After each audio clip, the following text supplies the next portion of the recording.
For decades, the joke about Brazil has been that it's the country of the future and always will be. Despite enormous natural resources, it has long displayed an uncanny ability to squander its vast potential.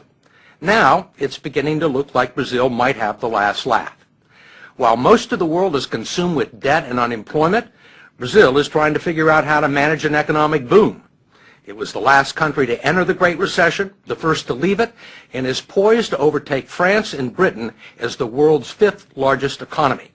Its outgoing president may be the most popular politician on the planet, and with the World Cup and the Olympics on the way, Brazil is about to make its grand entrance on the global stage. The story will continue in a moment.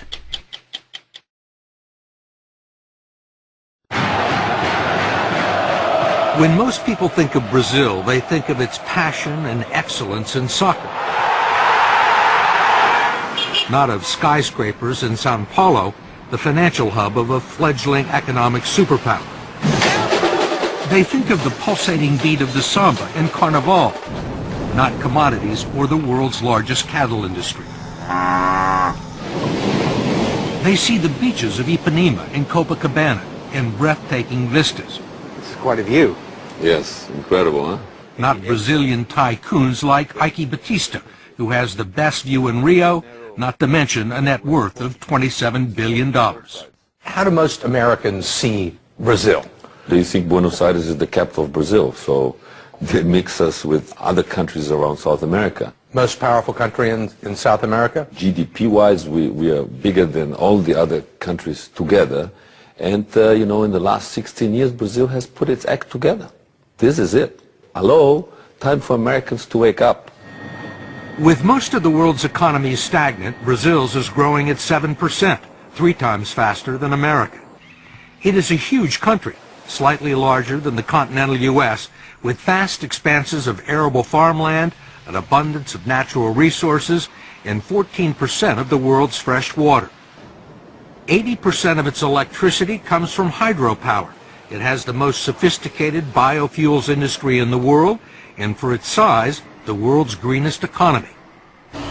Brazil is already the largest producer of iron ore in the world and the world's leading exporter of beef, chicken, orange juice, sugar, coffee, and tobacco, much of it bound for China, which has replaced the U.S. as Brazil's leading trade partner.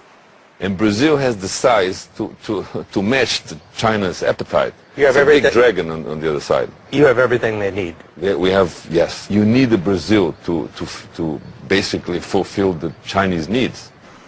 Batista, who has interests in mining, transportation, and oil and gas, is building a huge superport complex north of Rio with Chinese investment that will accommodate the world's largest tankers and speed delivery of iron ore and other resources to Asia. But it's not just commodities that are driving the Brazilian boom. The country has a substantial manufacturing base and a large auto industry. Aviation giant Embraer is the world's third largest aircraft manufacturer behind Boeing and Airbus, and a main supplier of regional jets to the U.S. market. Ike Batista says the one thing that Brazil could use more of is skilled labor. We have to create more engineers. In my oil company, I'm importing Americans to weld our platforms. To weld the platforms? Yes, there's a lack of welders. We're walking into a phase of almost full employment.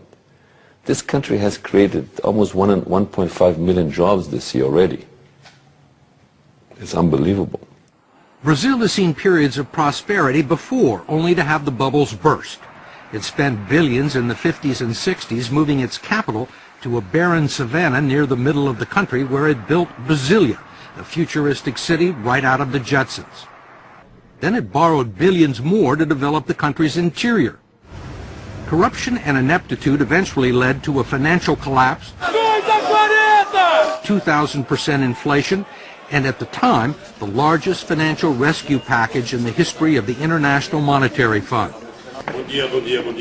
Then a few years later, this man walked into the president's office. President Luiz Inácio Lula da Silva, known simply as Lula, is a former metal worker with a 4th grade education and a doctorate in charisma. When he was elected 8 years ago on his 4th try, Lula was a firebrand labor leader with socialist tendencies. Some predicted another Hugo Chavez. But he's about to leave office with a 77% approval rating and much of the credit for turning the country around. We talked to him at the presidential residence in Brasilia. When you took office, there were many businessmen both in Brazil and abroad who were very nervous about you, who thought that you were a socialist and that you were going to take the country sharply to the left. Yet these people now are among your biggest supporters. How did that happen? Look, every once in a while I joke that a metal worker with a socialist background had to become president of Brazil to make capitalism work here. Because we were a capitalist society without capital. And if you look at the bank's balance sheets for this year, you will see that the banks have never made so much money in Brazil as they have during my government. The big companies have never sold as many cars as they have during my government. But the workers have also made money. How have you managed to do that? I have found out something amazing.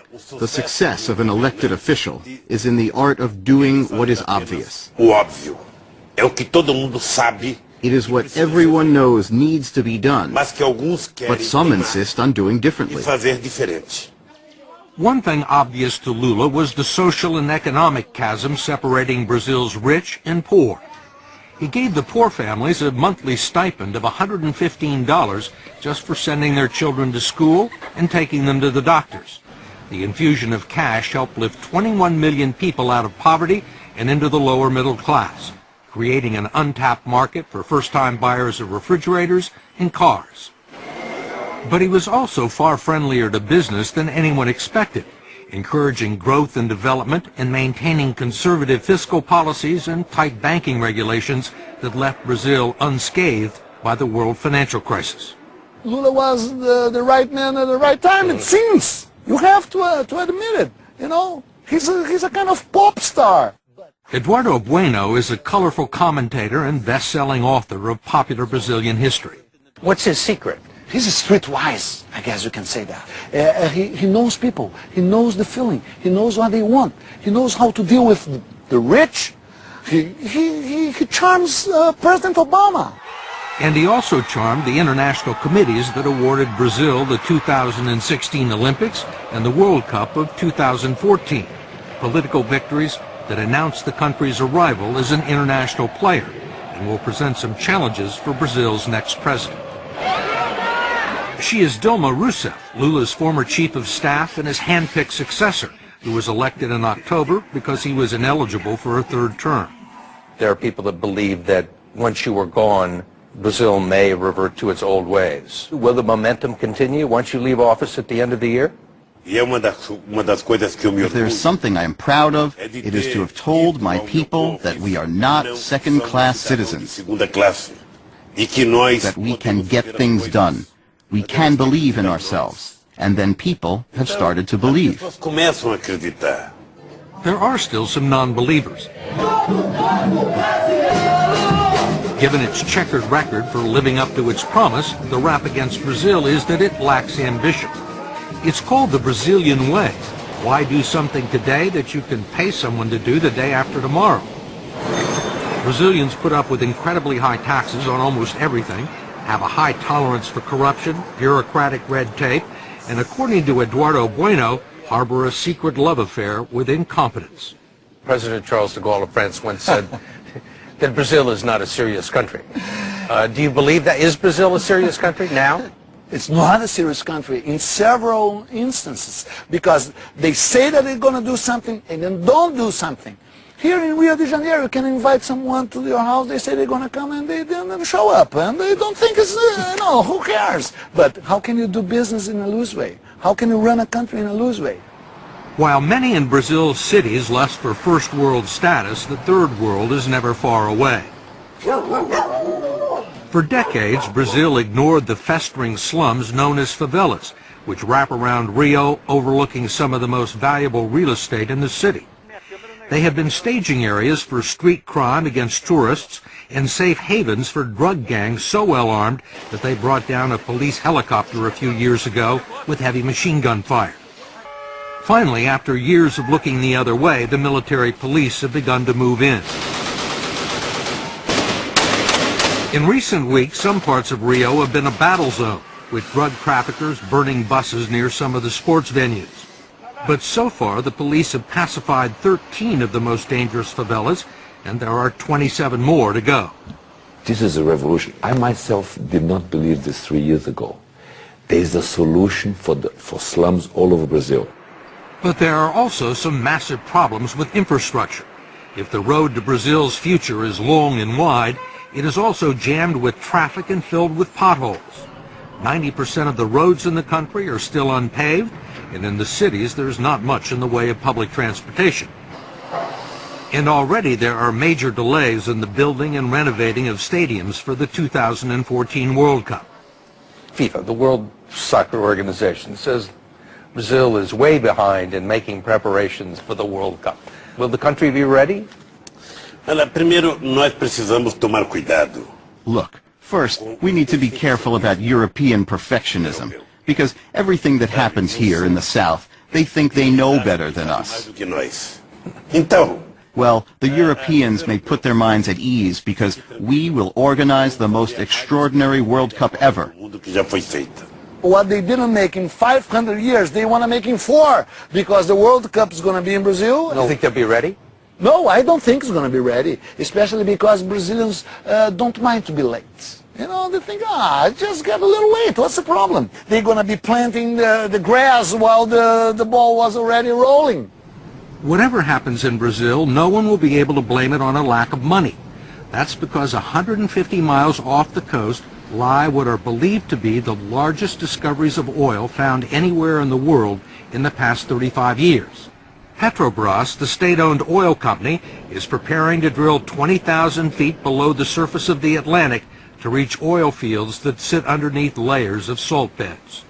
This oil story is $1 trillion story right in front of us here. What do the offshore oil discoveries do for Brazil? What do they mean for the country's future? Oh, it means, you know, we should be producing in excess of 6 million barrels a day. So it put us among the third, fourth largest producer in the world, massive exporter. President-elect Dilma joked that the oil discoveries were just the latest proof that God is Brazilian.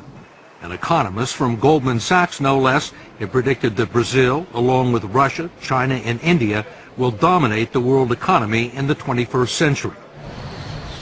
If it happens, Brazil would be a different kind of superpower, one that would rather make love, not war. It has no nuclear arsenal, and aside from contributing a small number of troops to the Allied cause in 1944, Brazil hasn't fought a war since 1870. Why fight? With all the pleasures, beach and sun, war, forget it. Soccer? Let's watch a soccer game. Let's go to the beach. Let's drink a beer.